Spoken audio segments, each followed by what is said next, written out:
Je vais essayer de répondre à votre question, après avoir salué évidemment les diverses personnalités qui sont ici, et dire comme j'ai été impressionné par les synthèses des ateliers qui viennent d'être présentés.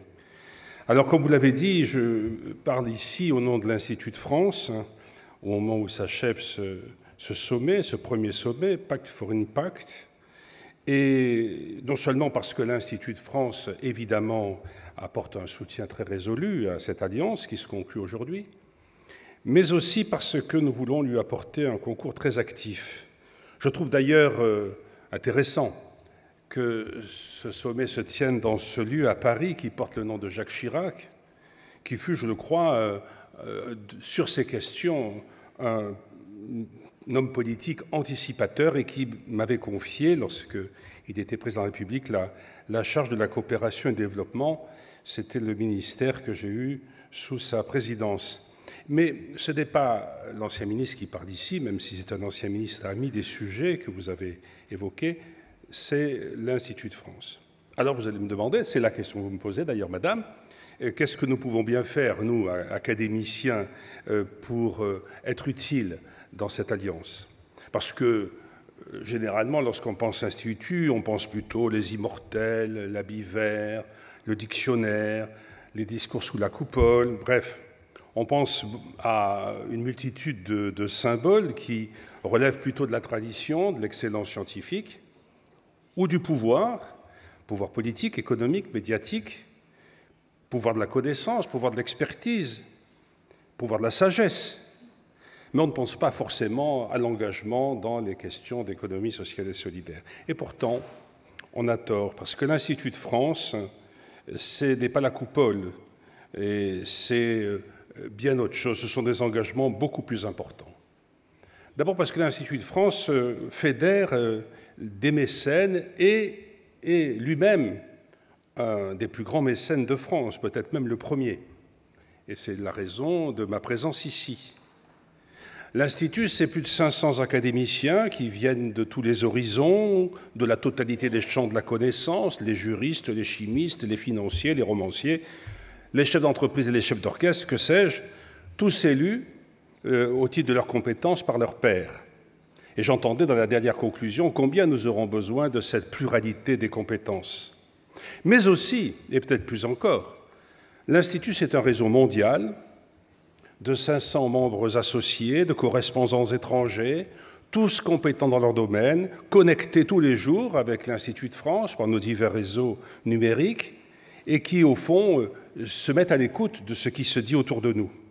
C'est ce potentiel unique que nous voulons mettre au service des missions qui ont ici été évoquées. Appelons-le la philanthropie si l'on veut, appelons-le la solidarité, appelons-le l'économie sociale et solidaire. Cela ne changera pas grand-chose à la volonté de servir, et notamment de servir à travers les fondations que nous abritons, fondations qui sont à la fois animées par des gens très généreux, mais aussi qui ne peuvent produire leurs résultats, choisir un projet, choisir un programme, donner une bourse, identifier une personnalité qui mérite d'être soutenue, ne peuvent l'être que parce que, précisément, les académiciens les sélectionnent, les connaissent, voyagent, vont au plus près du terrain, se rendre compte de ce qui est fait, de ce qui est possible, et choisissent ceux qui seront les plus utiles. Je rappelle que c'est chaque année 25 millions d'euros qui sont distribués de cette manière, ce qui est beaucoup d'argent injecté, non seulement en France, mais même à l'étranger. Je dis souvent qu'on pourrait considérer que c'est une des parties de l'aide publique au développement, l'APD, comme nous disons dans notre jargon. Je voudrais donner quelques exemples pour que l'on comprenne l'importance de ce qui est dit ici. Nous distribuons chaque année des prix scientifiques dans le domaine de la lutte contre les maladies les plus toxiques. Ces prix peuvent atteindre 450 000 euros chacun. Nous soutenons des actions sociétales, par exemple, récemment une action de soutien scolaire aux réfugiés. Nous soutenons des prix culturels, je pense au prix que nous avons donné cette année pour l'Institut français du Cambodge. Nous soutenons des prix humanitaires pour des actions sociales.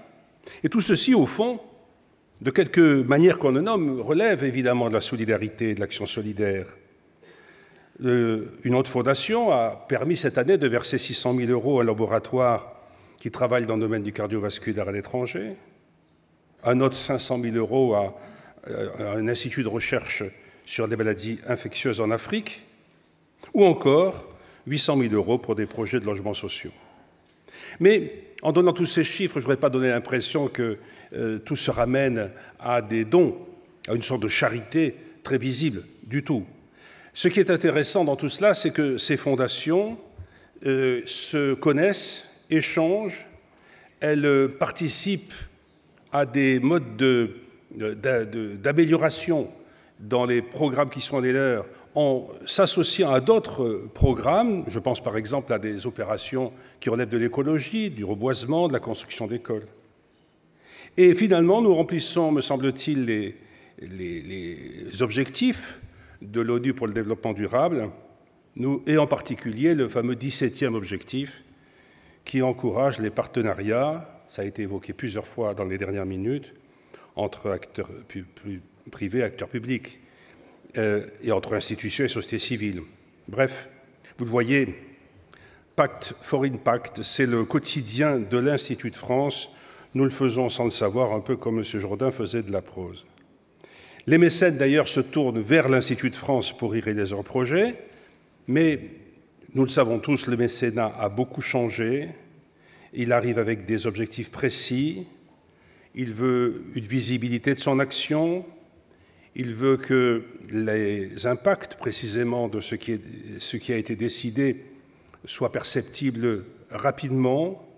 Ils veulent créer des réseaux de confiance, ils veulent créer des valeurs et des visions communes. Et le mot solidaire doit être pris non seulement dans son sens le plus actif, être solidaire de ceux qui ont besoin d'être soutenus, mais solidaire aussi dans son sens du point de vue de ceux qui agissent. Il n'y a pas d'action utile si elle n'est pas transversale, si elle n'est pas mutualisée, si elle n'est pas commune. Il n'y a pas un pointillisme de l'action. Il doit être, en quelque sorte, sans cesse revisité par un esprit de corps, par un esprit de coopération globale. L'innovation sociale, c'est d'abord et essentiellement cette volonté d'agir en commun. Voilà ce que je voulais vous dire. Il me reste 30 secondes, je serai tout à fait à l'heure, pour vous dire, mesdames et messieurs, oubliez l'Institut de France dans ses aspects les plus solennels, même s'il ne faut pas les mépriser, mais sachez que derrière ces murs se cache un modèle d'investissement nouveau, à impact, et que ce que vous avez développé ici, présenté ici, rejoint parfaitement notre volonté, et c'est pour ça que je suis fier de vous dire l'Institut de France est prêt à travailler avec vous.